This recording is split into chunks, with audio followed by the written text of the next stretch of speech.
What's up, everyone? John Rettinger from Techno Buffalo here with an unboxing of the latest generation iPad, the fourth. It's either the new iPad, fourth generation, late 2012, whatever you want to call it. It is still brand new. It brings a lightning connector, faster graphics performance, and a few other goodies under it's exactly the same looking as the new iPad shell. Let's go ahead, dig in, see if it's worth the upgrade.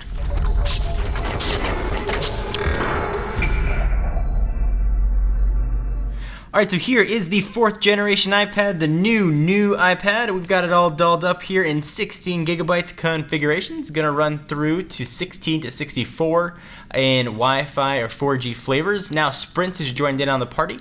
Prices are going to range from $499 all the way up to a pretty beefy $830. Let's go ahead and open this guy up. We'll use our Techno Buffalo knife and maybe the big old obligatory unboxing knife will be making a comeback pretty soon.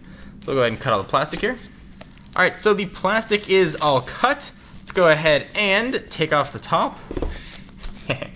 Alright, so here is the fourth generation iPad, looking and feeling exactly like the third generation iPad. Push that off to the side for just a moment. What are we going to get inside of the box of goodies? Designed by Apple in California. There is the lightning cable. We've got some getting started guide and a couple pairs of Apple stickers, or one pair of Apple stickers, and a new charging brick for charging up your iPad mighty fast. All right, so here is the new fourth generation iPad. Go ahead and peel this off. You should get about twice the performance, graphics and video-wise versus the last generation. So while most of the improvements are internal, you should see a lot of improvement, especially if you're a heavy gamer on your iPad.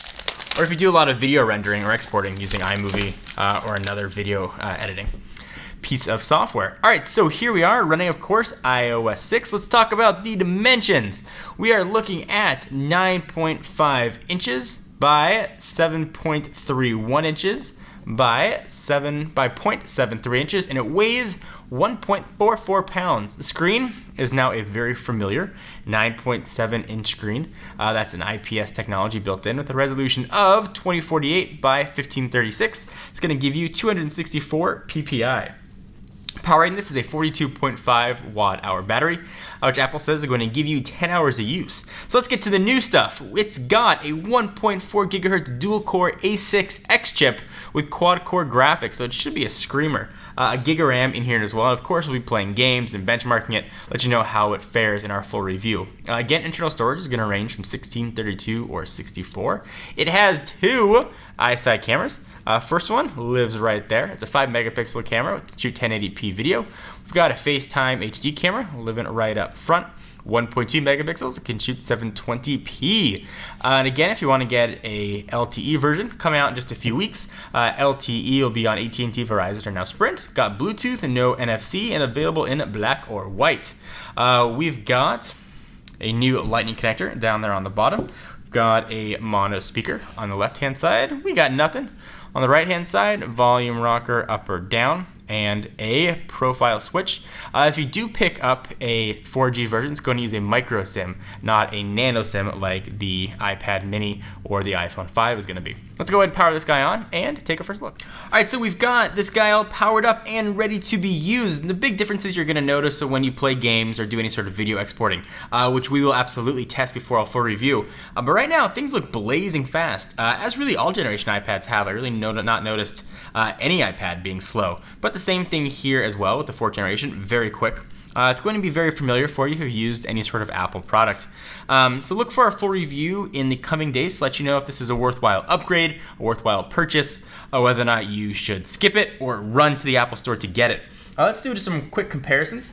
Here is the last generation iPad, which was called the new iPad. Put those guys side by side. Third generation versus fourth.